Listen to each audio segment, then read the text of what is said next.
look at here, right? So in the Masoretic, here we have a contradiction. Yes, folks, we have a contradiction here.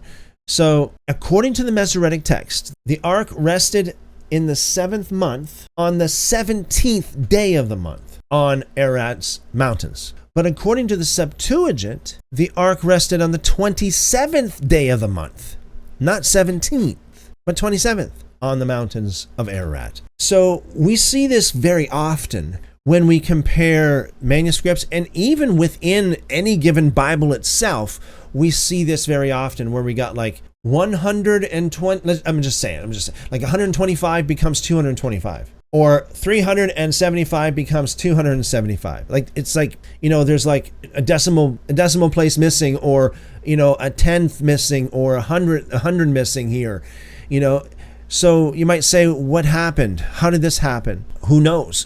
Who knows, really? We can only guess. We can only, speculate.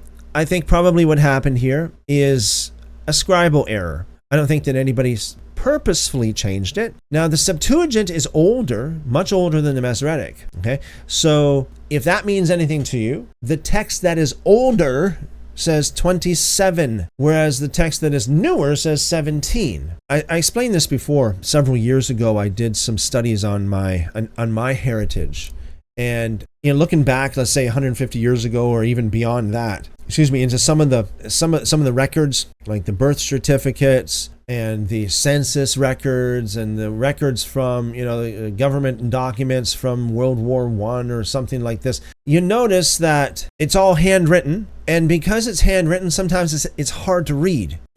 Like, for example, like so and so got married when he was 35 years old, but the other document might say he got married when he was 15 years old. What? How did that work? Well, somebody must have either read a 1 as a 3, or they read a 3 as a 1. So we see this even in documents that are not that old, all things considered, let alone thousands of years old like these ones are, or a couple thousand anyway, or close to it. 1,000 for the Masoretic text anyways, and a couple thousand for the Septuagint. So it's easy, when you got handwritten texts, to make a mistake. And we know that there are a lot of mistakes within the transmission of the text. The transmission of the text commonly has a lot of mistakes because the transmission was done by hand, and humans are humans. Humans make mistakes. Even when they try to be perfect, they still make mistakes. Humans are humans. So this is the problem. So here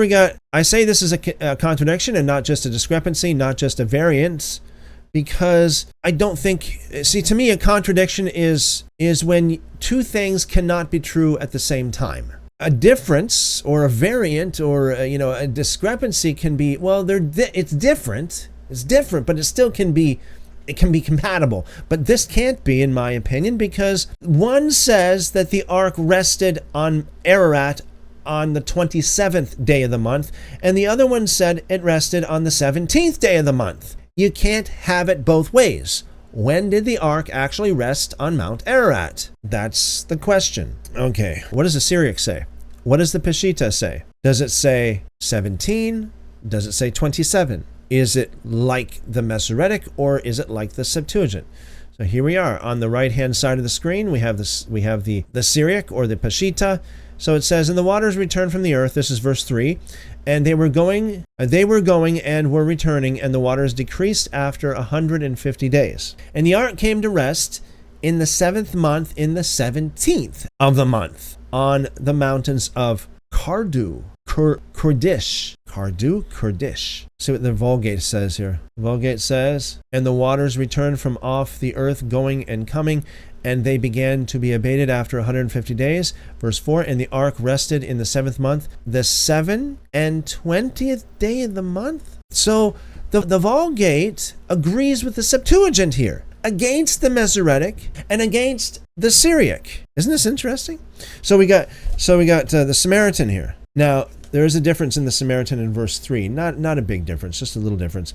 So in the Masoretic, it says that the waters returned from above. In the Masoretic here, according to this anyways, the waters returned from above the earth continually. The waters returned from above the earth continually. Whereas in the Samaritan it says the waters receded back and forth on the earth. That's the difference. The phrase back and forth on is not found in the Masoretic, but it's found in the Samaritan, the oldest text that we have. Verse 4, in the 7th month, on the 17th day of the month, the ark rested upon the mountains of, I don't know if you guys can see how this is spelled. Ararat, right there. Like double A-R, double A, okay, so A-R-double-A-R-double-A-T. So that's the only major difference we have in the Samaritan up until verse 19, and we'll get to that. Verse 19, Lord willing. So we got contradictions going on here. So the Vulgate text agrees with the Septuagint that it's the 27th day of the month,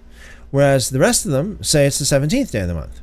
Which one is right? I don't know. Really, the Samaritan, which is the oldest, says 17th, but that could be from a different, if I can use the word strain of the Hebrew, whereas the Septuagint was translated from the ancient Hebrew as well, which could be about the same time frame as the Samaritan Hebrew. And apparently, well, I shouldn't say apparently, because we know that the ancient Hebrew Samaritan Bible is different as opposed to the Masoretic Bible. We know that for sure.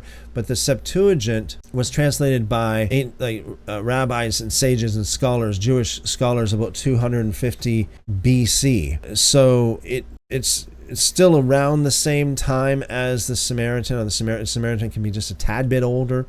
But apparently the Samaritan had a little, like a different text, a different text.